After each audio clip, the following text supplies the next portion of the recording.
저는 욕심이 많은 시어머니가 저희 친정까지 건드리는 바람에 나락으로 보낸 30대 여성입니다. 처음에는 돈 많은 시어머니가 조금 어렵게 사는 저희 친정엄마를 도와주는 줄 알았어요. 하지만 그 내막에는 다 계산기를 두드리며 속셈이 있던 거더라고요. 저희 친정엄마가 착하게 다 받아주니깐 저까지 호구로 보였는지 터무니없는 것을 요구하시길래 그동안 준비해 놓은 것들을 풀며 잘잘못을 따져 죗값을 받게 했습니다. 그 이야기를 하나하나 풀어갈게요. 어릴 적 저희 집엔 고요한 슬픔이 스며들었어요.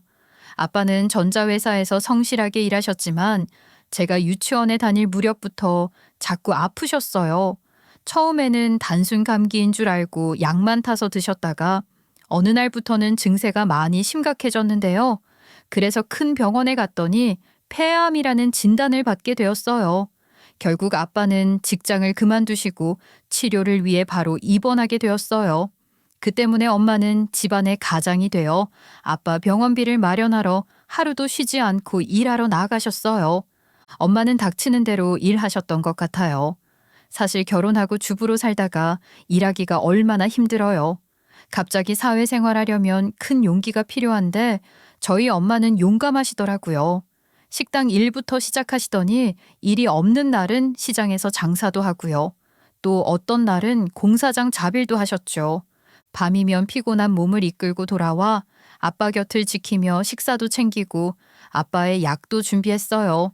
온몸을 팥으로 도배를 안 한 날이 없었어요. 맨날 피곤해하는 표정에 웃는 모습은 어느 순간부터 보질 못했어요.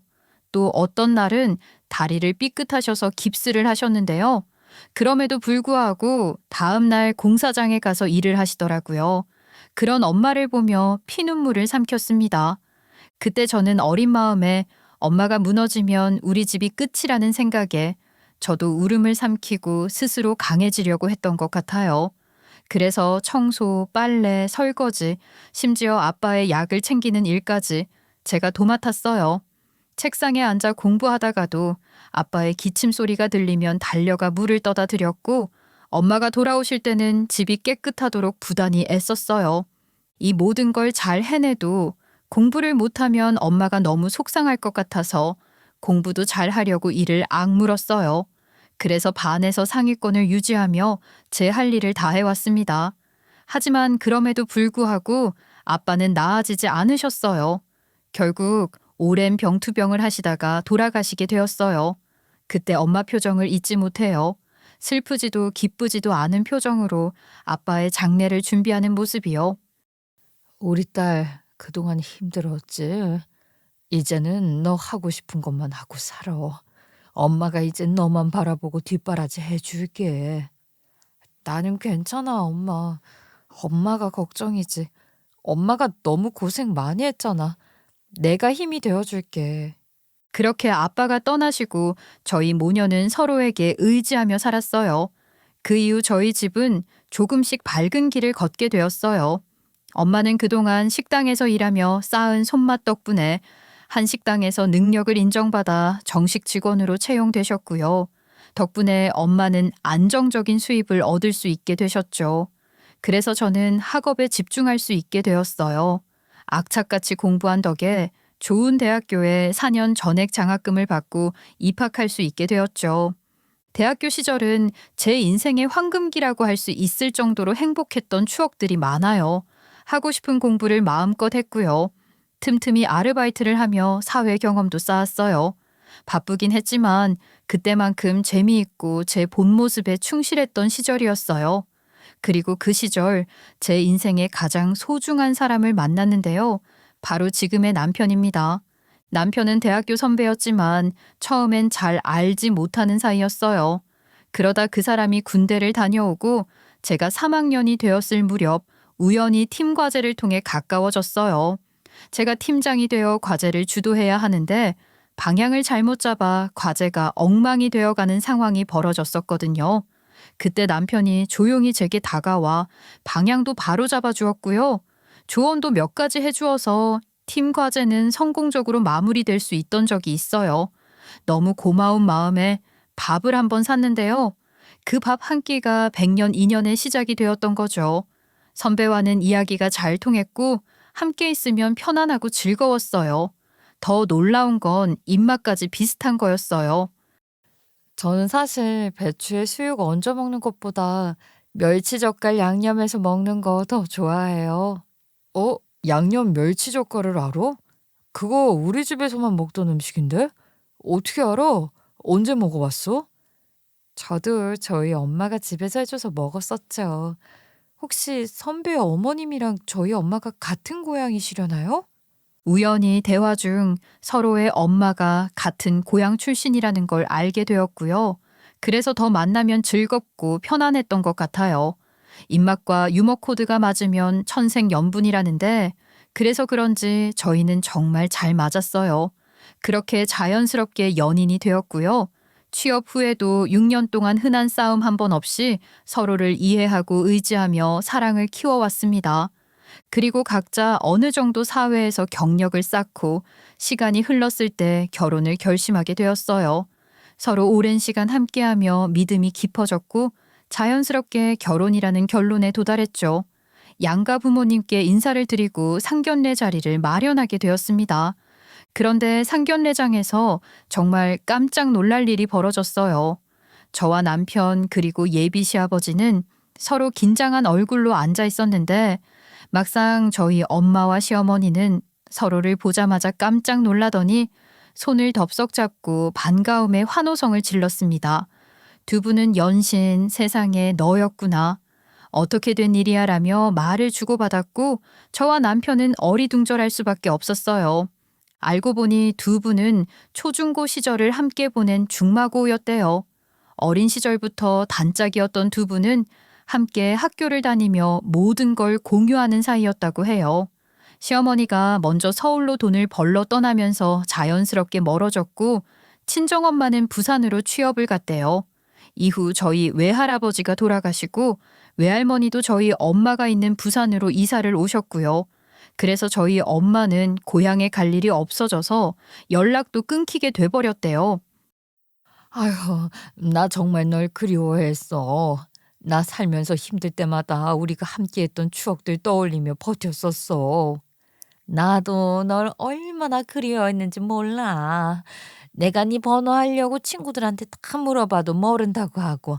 아이, 너 그동안 어떻게 살았어? 이렇게 널 여기서 만날 줄이야. 나 내 눈을 의심했다. 아유, 너무 보고 싶었어. 넌 치지배야. 너는 그대로다. 아이, 더 예뻐졌다. 의학의 힘을 좀 빌렸지. 너도 그대로야. 나이가 들어도 어쩜 그때 그 부잣집 딸 그대로다. 두 분은 울다가 웃다가 하셨고 상견례장은 마치 TV 프로그램 사랑의 식구를 방불케 할 정도로 감동적인 분위기가 되어버렸어요. 그러다 저희 예비 시어머니가 저희 엄마께 조심스레 물었어요. 내가 너인 줄도 모르고 우리 아들 통해서 대충 내용은 들었는데 너네 집 엄청난 부자였잖아. 무슨 일 있었어? 아휴, 그게 우리 아빠 사업했었잖아. 근데 그게 부도가 났어. 그 바람에 아빠가 쓰러지셨고 결국 돌아가셨거든. 남은 빚을 갚고 나니까 아무것도 안 남더라. 빈털털이 되어서 그때부터 악착같이 일만 했지. 겨우 먹고 살 만큼은 벌면서 지냈어. 어머야, 그랬구나. 아유, 정말 힘들었겠다. 나는 그것도 몰랐네. 그럼 노후는 남편 없이 혼자 애 키우는 게 보통 일이 아니었을 텐데. 남편이 아프다가 결국 하늘나라 갔어. 그때 병원비로 돈을 많이 썼거든. 그러고 나니까 돈이 남을 리가 있니? 그래서 애들도 우리 결혼식 비용을 자기들끼리 모은 돈으로 하겠다고 하더라고. 부모 입장에서 미안하고 속상한데 그렇게 해도 될까? 아유, 그럼 우리 아들 돈 알차게 잘 모았어. 둘이 결혼하는데 모자르지 않을 거야. 나는 아무것도 필요 없어. 우리 세아가 너무너무 예뻐. 새 식구 들이는 것 하나만으로도 나는 가슴이 벅찬다, 야.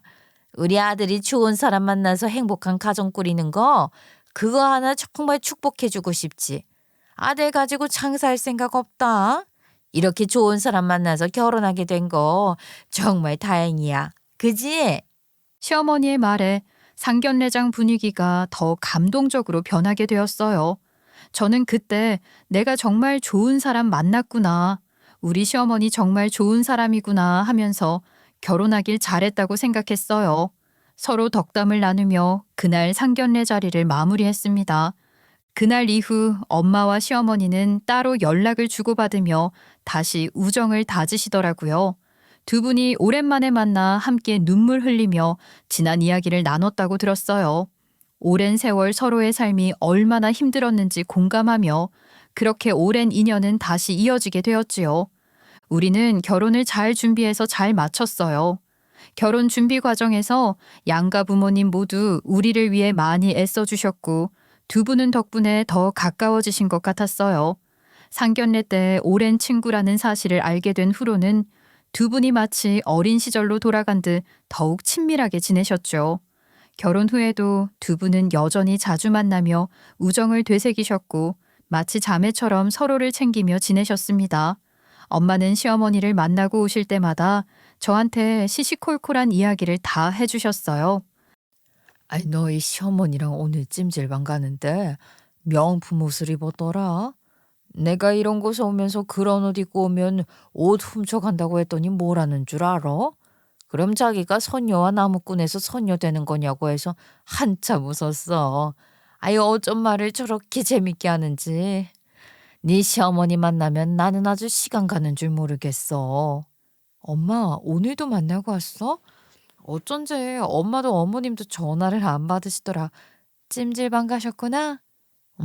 시간 가는 줄 모르고 놀았어. 아이, 우린 만나면 동네에서 어떤 재미있는 일이 있었는지, 뭘 먹어야지, 뭘 해야지 건강하게 사는지 그런 얘기만 해. 엄마는 네 시어머니라고 생각도 못하고 친구처럼 지내고 있다. 저도 듣다 보면 피식 웃음이 나올 때가 많았어요. 그렇게 두 분은 세월이 지나도 여전히 서로를 걱정하고 다독이며 지내셨습니다.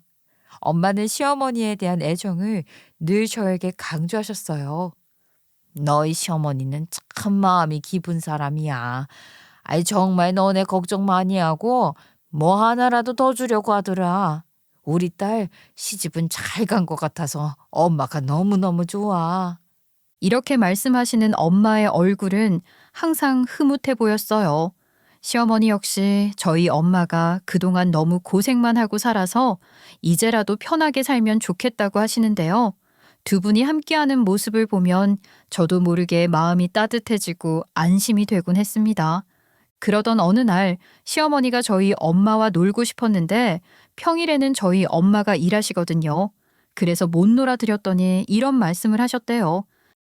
아유, 나는 너무 속상해. 그렇게 부잣집 딸이었던 네가 어떻게 식당에서 일을 하냐? 이제 일 그만두면 안 돼? 아이, 그러면 돈은 어디서 나니? 나 평범하게 사는 거야. 다른 사람들도 다 이렇게 살아. 그래도 나는 정직원 됐잖니. 부잣집 사모님 놀고 싶으면 다른 사람 찾아보세요. 너 친구도 많잖아. 아우, 내가 친구가 너밖에 없는 건 아니지만 너랑 놀고 싶어서 그렇지, 지지배야. 나랑 제일 잘 맞는 친구니까. 아이고, 옛날 생각난다. 내가 어렸을 때 너 진짜 많이 부러워했는데 그 곱디곱던 네가 어떻게 이런 일을 해? 힘든 일 그만하고 나랑 같이 건물 투자해보자니까. 그거 해볼래? 수익은 확실해. 시어머니는 저희 친정엄마가 힘들게 일하면서 사는 게 안타까우셨는지 같이 건물 투자를 하자고 제안을 하셨대요. 저는 놀라서 엄마를 쳐다봤습니다. 엄마는 시어머니가 진심으로 걱정하며 제안했다고 했어요. 하지만 엄마는 가진 돈도 많지 않은 데다 투자라는 게 늘 위험이 따르기 때문에 선뜻 응하지 못했다고 하는데요. 알고 보니 시어머니는 다 계획이 있으셨어요. 시어머니는 자신이 건물을 사는데 모든 금액을 대는 대신에 그 건물에서 받는 세를 일정 비율로 나누자는 말이었는데요. 아니, 그냥 시어머니 이름으로 사면 될 걸 왜 굳이 엄마 이름을 사려고 하는 거야? 시어머니 이름으로 사고 시어머니 이름으로 세 받으면 되잖아. 그게 다 사연이 있더라고. 네 시어머니가 자기 남동생 도와줄 일이 있는데 네 시아버지가 그걸 좀 반대하나 봐. 그래서 돈을 챙겨주고 싶어도 챙겨줄 수가 없다네. 그리고 자기 명의로 이제 건물을 사는 게 좀 부담스럽대. 혹시 뭐 세금 때문에? 시아버지 앞으로 집도 있고 건물도 있다고 들었어. 여기에 또 건물을 사면 세금 많이 내야 하니까 그런 거야? 맞아. 그래서 이번에 사는 건물은 내 이름으로 하고 수익금을 나눠 갖자는 거야. 한마디로 명의를 빌려주는 대가로 돈을 받는 거지. 그래? 아유, 그러면 엄마는 어떻게 생각해? 나는 솔직히 건물 살 돈 있으면 그 돈으로 자기 동생 도와주면 된다고 생각하는데. 그렇게 되면 남동생 도와준 게 바로 들키니까 그렇지. 내 남편이라도 친정 도와주는 건 은근히 눈치 보일 때가 있어. 그래? 아이, 그런데 나는 남이면 모를까. 시어머니라서 안정성은 입증된 거라 위험 부담은 거의 없다고 생각하면 될 것 같은데. 엄마는 어때? 맞아. 그래서 도와주고 싶은 마음으로 네 시어머니 제안을 받아들일까 해. 엄마에게도 오랜 친구잖아. 설마 걔가 나를 속이겠니? 그리고 어차피 저 건물 명의가 내 이름이니까 나는 손해 볼 게 없어. 건물 사는 비용도 세금도 수수료도 다 내준다고 하니까 나는 하고 싶어. 그럼 엄마는 준비할 부분이 하나도 없는 거야? 정말 계약만 해주면 되는 거야? 나머지는 시어머니가 다 알아서 하고? 음, 계약할 때 와서 내 거 인감도장하고 주민증 그런 것들 가져와서 계약하고, 대신에 건물 월세 들어오는 돈은 명의자 통장으로 받아야 하니까 내 통장과 카드를 만들어 달라고 하더라. 세입자들한테 돈이 들어오면 알아서 계산해서 네 명의 다른 통장으로 돈을 넣어준다고 말이야. 그래서 통장 하나는 맡기기로 했어. 너 근데 이거 김서방한테도 네 시어머니한테도 비밀이야. 알았지? 친정엄마가 부탁해서 저는 남편한테도 이 사실을 말하지 않았어요. 시어머니도 제가 아는지 모르셨죠. 두 분만 아는 비밀스러운 거래가 되기 위해 저는 입을 꾹 다물었습니다. 그리고 정말 엄마와 시어머니는 얼마 후 함께 건물을 샀어요. 처음엔 엄마도 걱정을 많이 하셨지만 시어머니가 모든 절차를 알아서 처리하셨고 세금이나 건물 관리 같은 부가적인 부분들도 시어머니가 혼자 다 처리하셨어요. 엄마는 단지 명의만 빌려줬을 뿐이었죠. 한 달이 지나자 시어머니는 엄마에게 명의를 빌려준 이유로 약속했던 2대 8의 수익을 나눠 입금해 주셨어요. 엄마는 통장에 찍힌 돈을 보며 놀라기도 하고 기뻐하기도 하셨어요. 평생 힘겹게 일만 해오신 엄마에게 이런 안정적인 부수입이 생긴 건 처음이었거든요.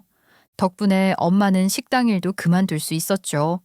몇 년 동안 하루도 쉴 틈 없이 일만 하시던 엄마가 드디어 숨을 돌릴 수 있는 기회를 얻은 거였죠. 엄마는 이제야 사람답게 사는 것 같다며 안도하셨고 저도 그런 엄마를 보며 마음이 놓였습니다. 이후 엄마는 여유롭게 사는 법을 조금씩 배우기 시작했어요. 다른 엄마들처럼 운동을 시작하셨고 건강을 위해 요가도 다니셨습니다. 엄마는 동네 친구들과 함께 맛집 탐방을 하기도 하고 작은 모임을 만들어 주말마다 근교로 소풍을 다니기도 하셨죠. 엄마가 환하게 웃는 모습을 볼 때마다 저도 덩달아 행복해졌습니다. 그렇게 행복해하는 엄마의 모습을 보며 저 역시 이제 엄마도 편하게 사는 것 같아서 안심할 수 있었습니다. 엄마가 친구들과 함께 떠난 여행에서 찍어온 사진들을 보여주실 때면 예쁘게 웃으며 활짝 피어난 엄마의 미소가 너무 보기 좋았어요. 그동안 지쳐있던 엄마가 드디어 한숨 돌릴 수 있게 된 것 같아 마음이 편안해졌어요. 그렇게 6개월쯤 지났을까요? 믿기 힘든 일이 벌어졌습니다. 엄마가 갑자기 심장마비로 돌아가신 거예요. 갑작스러운 엄마의 죽음에 저는 온 세상이 무너지는 것처럼 느껴졌어요. 평소에 지병도 없이 정말 건강하셨거든요. 그래서 전혀 예상치 못했었어요. 게다가 며칠 전만 해도 밝게 웃으며 제게 조만간 김서방이랑 같이 밥 먹자고 하셨는데 그게 마지막 대화가 될 줄은 상상도 못했습니다. 저는 외동딸이라 엄마의 장례를 같이 치를 형제도 없어요. 비통한 마음을 남편에게 의지하며 정신없이 장례를 치르고 있었습니다. 그런데요, 장례식장에 시어머니가 아버님과 함께 와서 조문을 하고 가셨는데요. 밤늦게 시어머니가 저에게 전화로 잠깐 갈 테니 조용히 둘만 만나자는 거예요. 처음엔 무슨 일인가 싶었어요. 은밀하게 부르는 시어머니를 쫓아 장례식장 뒤쪽으로 갔습니다. 아유, 어머님, 이 늦은 시간에 무슨 일이세요? 이렇게 추운데 밖에 계시지 말고 일단 들어가서 얘기하시죠. 혹시 제게 따로 하실 말씀이 있으신 거예요? 이 시간에 따로 부르시니까 아유, 무슨 일인지 걱정이 되는데요. 시어머니는 제 말을 듣는 둥 마는 둥 아무 말 없이 종이 한 장을 내밀었습니다. 저는 순간 무슨 종이인지 몰라 의아한 표정으로 종이를 받아들었습니다. 낯선 종이였어요. 자세히 보니 차용증이라고 적혀 있었습니다. 내가 이런 상황에 이런 말 하긴 좀 그렇지만 네 애미가 우리 집에 진 빚이 있어. 나도 이 일로 너한테 말을 꺼내기가 참 많이 망설였는데 상황이 상황인지라 너한테라도 알려야겠다 생각했다. 네 엄마가 진 빚이니까 당연히 친정에서 갚아야지. 여기 사인해라. 그 손에 들린 종이는 차용증이었고 거기엔 엄마의 주민번호와 엄마 이름의 도장까지 또렷하게 찍혀 있었죠. 아니, 어머님, 아니 이게 무슨 차용증이에요?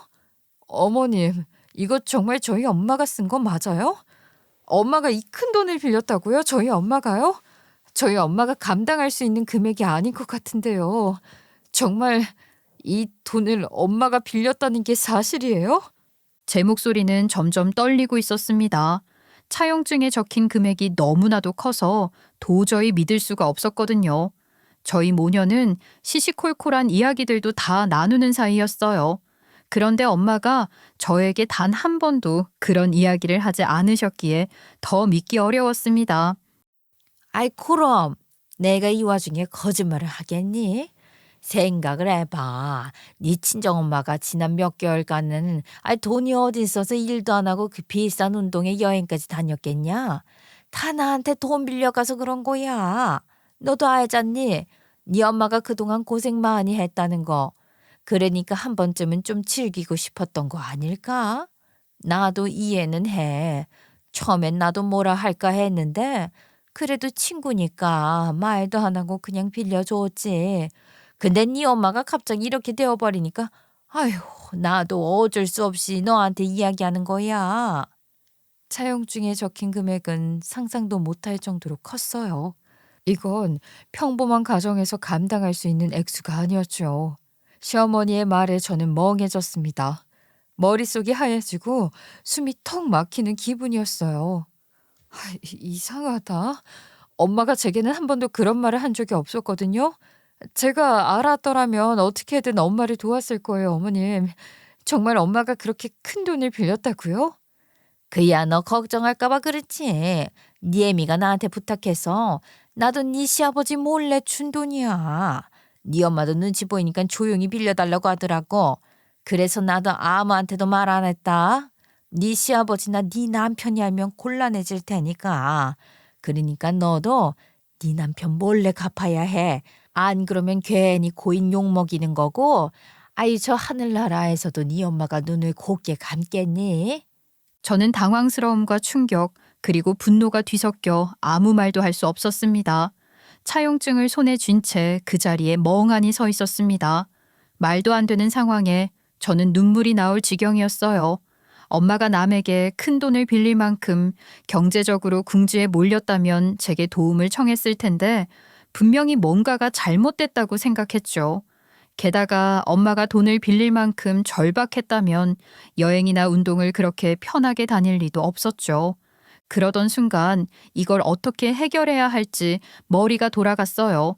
그리고 모든 내막을 파악하고 있었는데요. 제가 재차 저희 엄마가 진 빚이 많냐고 물었더니 시어머니는 제가 갚지 않을 것 같았는지 아주 악다구니를 쓰더라고요. 아니 너 지금 나를 의심하는 거야? 네 애미가 이 돈 받아서 얼마나 펑펑 쓰고 다녔는지 몰라서 그래?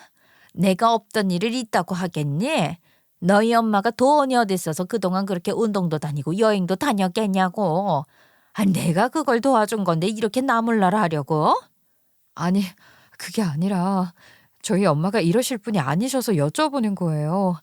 저 어머님, 일단 화나셨다면 죄송해요. 네 애미가 나한테 무릎까지 꿇고 도와달라고 했어. 내가 사람 좋아서 도와줬더니 이제 와서 이렇게 배엉망덕하게 나오겠다는 거야? 어? 너희 엄마가 마지막까지 네 걱정할까 봐 조용히 한 거야. 내가 네 엄마 걱정돼서 묻어둔 걸 지금 이렇게 나오면 어쩌자는 거야? 시어머니의 말은 거칠어졌고 목소리는 점점 더 높아졌어요. 저는 지금은 감정을 드러내서 좋을 게 없다는 생각을 하고 최대한 불쌍한 척을 하며 어머님이 하라는 대로 하겠다고 했어요. 속으로는 억울함과 분노가 치밀어 올랐지만 일부러 목소리를 한껏 떨며 최대한 기가 죽은 사람처럼 보이려고 했어요. 네, 알겠어요, 어머님. 엄마가 남긴 빚 제가 갚을게요. 제가 갚는 게 맞는 것 같아요. 아무리 법적으로 상속을 안 받아도 된다고 해도 엄마가 진 빚이고 둘도 없는 친구 사이였는데 제가 모른 척하고 살 순 없죠. 빚은 뭐 연자제처럼 따라붙는 거라잖아요. 제가 책임져야죠. 그니까 어머님 화 그만 내세요. 제가 갚을게요. 저는 일부러 고개를 숙이고 눈물까지 글썽이며 말했어요. 목소리는 최대한 작게 깔고 힘이 빠진 사람처럼 보이려고 애썼죠.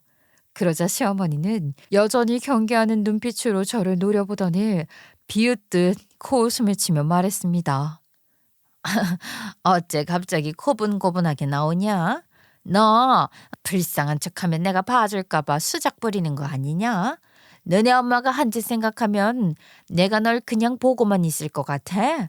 그 돈 안 갚으면 가만 안 둘 거야. 알았어? 그래요.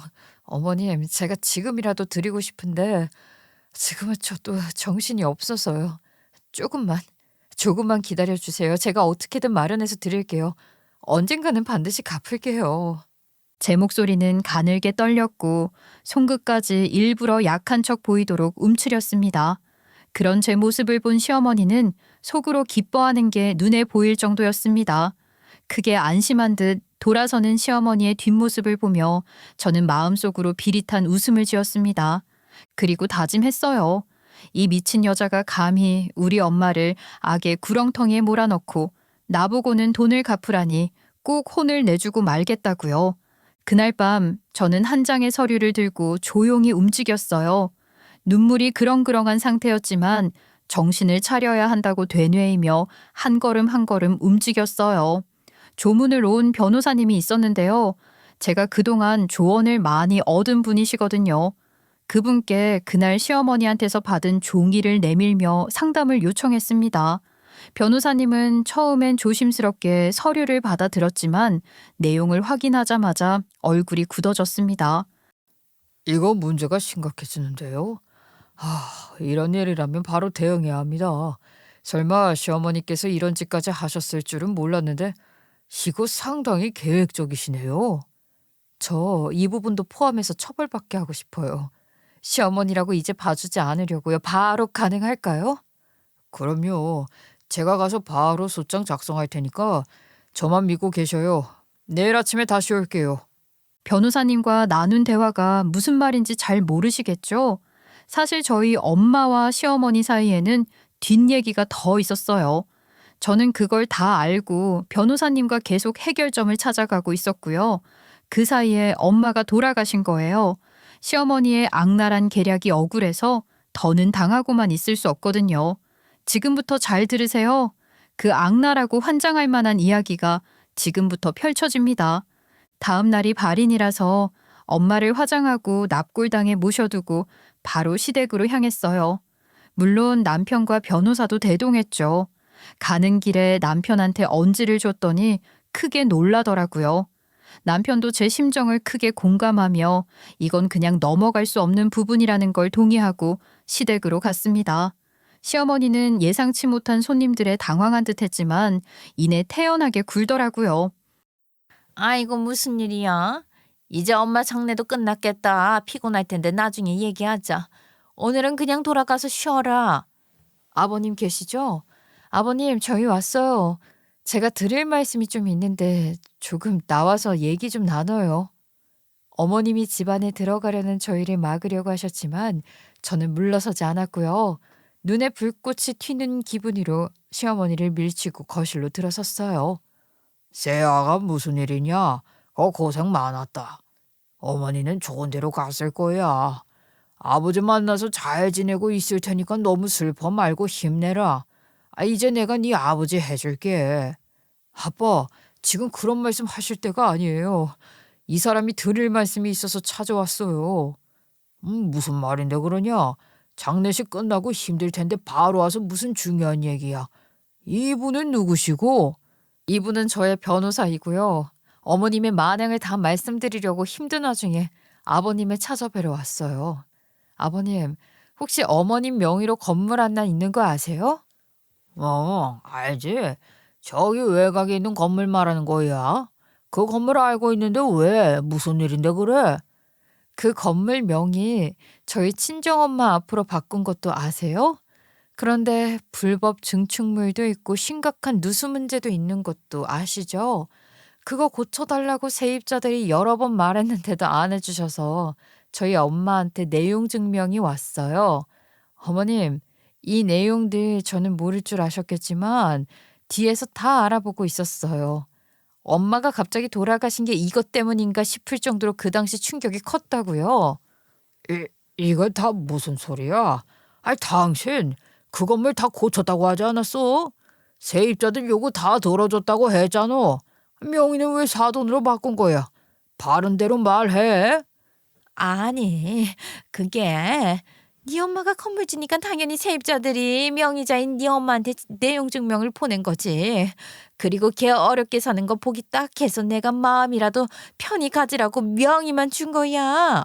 그게 말이 된다고 생각하세요? 어머님, 제가 조사해보니 이런 일이 한두 번이 아니더라고요. 세입자들이 벌써 2차례나 내용 증명을 보냈더라고요. 심각한 하자가 있는데도 계속 무시하셨죠? 소송이 본격화될 것 같으니까 귀찮은 일 생기기 전에 저희 엄마 명의로 바꾼 거고요. 그 전에 내용 증명을 무효화하려고요? 일이 커지면 법적 처벌을 엄마가 받게 되도록 말이에요. 당신 세아가 말이 다 사실이야? 당신 어떻게 이런 일을 벌일 수가 있어? 내가 누누이 말했지. 떳떳하게 살라고. 아니야. 너 어디서 그런 말을 듣고 온 거야? 이건 명백한 모함이고 명예훼손이야. 아니요. 모함이라니요. 팩트만 말하고 있는데요. 그리고 어젯밤에 저한테 몰라서 주신 차용증이요. 그것도 조작이더라고요. 차용증에 쓴 금액이 도대체 어떻게 책정된 금액일까 했더니 그 건물 가격이랑 비슷하더라고요. 건물 명의가 저희 엄마라서 나중에 제가 상속받으면 차용증을 근거로 그 건물 가격만큼 받으려고 하신 거잖아요. 아니에요? 아니라고 아니야. 네가 뭘 알아? 네가 봤어? 네 엄마가 나한테 돈 빌려서 운동에 여행까지 다닌 거야. 어머님, 저희 집을 물러보셨나 본데요. 저 바보는 아니에요. 저희 엄마 도장은 한자로 된 거 이거 딱 하나밖에 없어요. 근데 차용증에 찍힌 도장은 한글 도장이더라고요. 보도 못한 도장인데. 혹시나 싶어서 어머님 집 근처에 있는 도장집에 가서 물어보니까 어제 저희 엄마 이름으로 도장 팠다고 도장 가게 아저씨가 CCTV도 보여주셨어요. 거짓말 좀 그만하세요. 이거 명백한 사문서 위조예요. 처벌 대상이라고요. 시어머니는 얼굴이 새파래지더니 말문이 막힌 듯 아무 말도 하지 못했습니다. 그리고 건물에 대해 알아보니까 불법 증축된 건물이라고 팔리지도 않는다던데요. 하자는 이미 소문도 다 났고 혹시 제가 상속받고 그 건물 팔아서 어머님께 돈을 드릴 줄 알았나요? 그렇게 하면 건물을 넘기는 과정에서 제게 책임을 덮어씌울 계획이셨죠? 그런데요. 저는 그 건물 상속 안 받을 거예요. 한정 승인 받아서 엄마의 재산 중 깨끗한 것만 상속받을 겁니다. 뭐라고? 한정 승인? 뭐? 그 건물을 왜 상속을 안 받아? 네 엄마 명의로 되어 있는데. 조금만 기다리면 되는데 왜? 엄마가 남긴 재산 중에 건물은 상속 포기하고 그 외에 깨끗한 재산만 상속받을 거라고요. 다행히 세금도 다 확인했는데 깔끔하더라고요. 이번 달에 세입자들이 낸 월세도 그대로 들어와 있을 테고요. 건물 상속은 안 받으면 나라에서 귀속된대요. 안 돼. 당장 상속 받아. 그리고 팔아서 나한테 좀 줘라. 위임장만 작성해. 내가 다 알아서 해줄라니까. 재개발 지역이라 조금 버티면 보상금이 나올 것 같아서 그때까지 기다리려고 했겠지만 어머님 선 넘으셨잖아요. 저희 엄마 명의를 이용해서 책임을 떠넘기려고 한 걸 제가 가만둘 것 같으세요? 아이고, 저는 그런 더러운 일에 가담하지를 않겠습니다. 시어머니는 아무 말도 못한 채 손만 부들부들 떨며 저를 노려보셨어요. 시아버지는 크게 놀라시며 주저앉으셨죠. 그러나 제 눈빛은 단단했습니다. 이 모든 악행을 반드시 밝혀내 시어머니한테 책임을 물리기 위해 마음을 더 잡았었죠. 아니, 당신 어떻게 처가댁을 이용해서 이런 짓을 할 수가 있어? 아이, 그동안 말도 안 되는 짓거리를 벌였어, 정말. 당신 정말 내가 아는 사람 맞아? 어떻게 이런 일을 벌여? 엄마가 분명히 오랜 친구를 다시 만나게 돼서 좋았다고 했잖아. 근데 어떻게 친구를 상대로 이런 짓을 할 수가 있어? 엄마 정말 너무한 거 아니야? 시어머니는 처음엔 억울하다고 발뺌하며 오히려 자신이 억울한 피해자라고 소리쳤지만 제 아버지와 남편의 거센 질타에 결국 본색을 드러내고 말았습니다. 뭐, 그래, 맞아. 에이, 걔가 말로만 친구지. 어릴 때부터 얼마나 잘난 척을 했는데. 나는 늘 가난해서 부족한데 걔는 뭐든 쉽게 얻고 가진 것도 많고 그걸로 사람들한테 좋은 사람인 척했다고. 친구들한테 인심 쓰면서 자기 따르게 하고 동네 사람들은 다 걔만 칭찬하고 나는 항상 부하였어. 그게 꼴보기 싫었다. 왜? 그래서 똑같이 해준 거야. 그게 뭐? 시어머니의 입에서 뿜어져 나오는 말들은 너무 충격적이었어요. 그리고 너무 유치해서 들어줄 수가 없겠더라고요. 그동안 시어머니가 저희 엄마한테 향한 마음들이 모두 거짓이라는 걸 깨닫는 순간이었고요. 남편은 충격과 분노에 치를 떨며 소리쳤습니다. 엄마, 그게 이유가 돼? 그럼 그걸 핑계로 사람한테 이런 못된 짓을 해도 된다고 생각하는 거냐고. 엄마 정말 실망이야.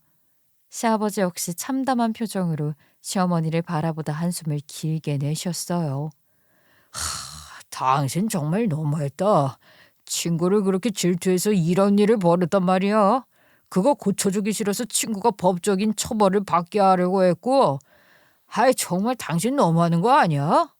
가족들 모두 기가 막힌 표정으로 시어머니를 바라봤지만 시어머니는 끝까지 억울하다는 표정을 지으며 입술을 악물고 있었습니다. 저는 그 모습을 보며 엄마가 그동안 얼마나 속아왔는지, 얼마나 억울했을지 다시금 마음이 무너져 내렸죠. 그리고 변호사가 건물에 대한 법적인 절차와 차용증 위조에 대해서 향후 어떤 처벌을 받게 될 수 있는지 차근히 짚어줬고요. 그날은 거기까지만 이야기하고 나왔어요. 그런데 그럼에도 불구하고 시어머니는 포기가 안 되셨나 봐요. 하루가 멀다 하고 전화를 해서 건물 상속 받으라고 하셨어요. 제가 콧방귀를 뀌자 저희 회사까지 찾아와서 제 바짓가랑이를 붙잡으셨죠. 아이, 제발 좀 상속 좀 받아라. 어? 네가 상속받고 처리해야지. 네 엄마가 남기고 간 거라고 생각하면 어떠냐? 건물이 무슨 죄야. 나 정말 평생 모은 돈으로 산 건물이다. 지금 팔아도 제가 받는다고. 아유, 제발. 나 그 돈 못 날려. 시어머니는 울먹이며 눈물 범벅이 된 얼굴로 제게 애원을 했어요. 하지만 저는 흔들리지 않았습니다. 시어머니가 제 엄마를 이용해 악랄한 짓거리를 한 사실을 알고 있었기에 동정심조차 생기지 않았어요. 어머님, 저는 이미 말씀드렸잖아요. 건물 상속 안 받을 거라고요. 이 일에 엮이고 싶지 않다고요. 전 변호사를 통해 상속 절차를 모두 상담했고 결정을 했어요. 상속에는 모든 상속을 포기하든 모든 상속을 받든 두 가지 방법밖에 없다고 생각하는 사람들이 많지만 실제로는 한정 승인이라는 방법이 있어요. 한정 승인이란 상속받는 재산의 한도 내에서 빚을 갚고 그 외에 남는 재산만 상속받는 제도예요. 다행히도 제가 조사한 결과 엄마 명의였던 그 건물에는 빚이 없었고 시어머니가 주장한 거짓 차용증도 효력이 없다는 걸 확인했어요. 게다가 엄마에게도 개인적인 빚은 전혀 없었기에 저는 건물만 포기하고 나머지 재산만 상속받는 한정승인 절차를 신청하게 되었죠. 한정승인 신청 후 건물은 자연스럽게 공공기관 관리에 들어갔고 엄마가 남긴 깨끗한 재산만 제 몫이 되었습니다. 시어머니는 끝까지 매달렸지만 저는 엄마가 평생 정직하게 살아오신 만큼 엄마가 남긴 재산도 깨끗하게 상속받는 것이 옳다고 생각했기 때문에 뿌리쳤어요. 그렇게 저는 엄마가 힘겹게 모은 돈을 지키는 데 성공했고 시어머니의 교활한 계획은 물거품이 되었습니다. 그 후 변호사는 차용증 위조에 대해 법적인 처벌을 어떻게 할지 물어왔어요. 변호사는 당장 고소를 진행하자고 강하게 권했지만 저는 잠시만 기다려달라고 했어요.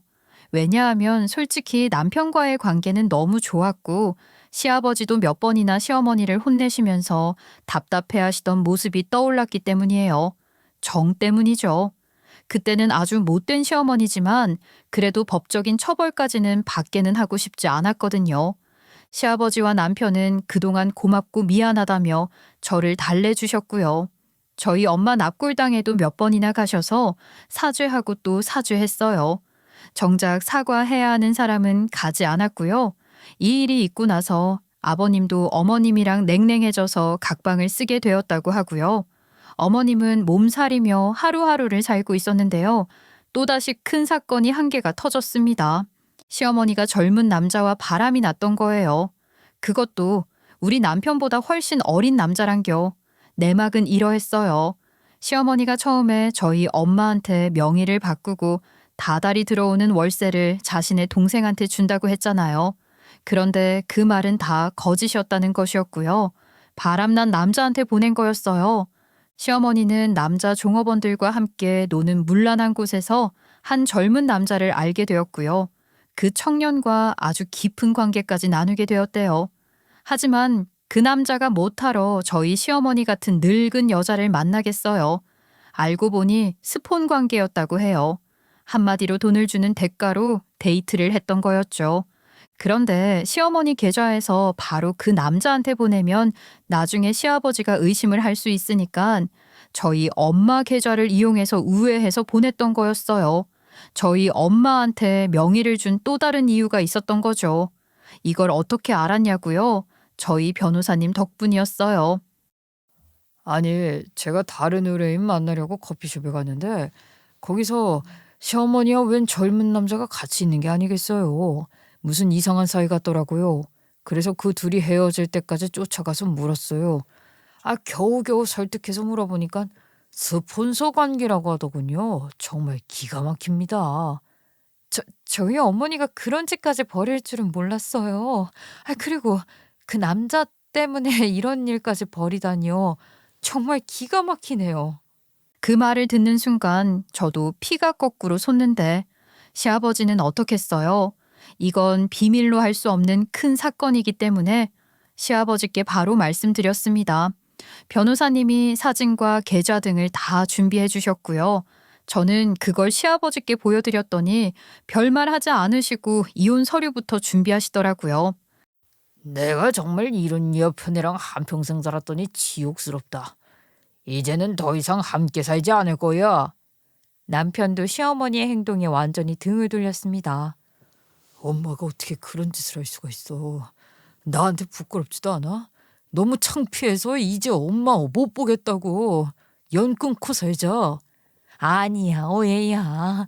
걔는 그냥 아는 애야. 내가 바람을 왜 펴? 정말이라니까. 왜 다들 내 말은 다 안 듣는 거야, 정말.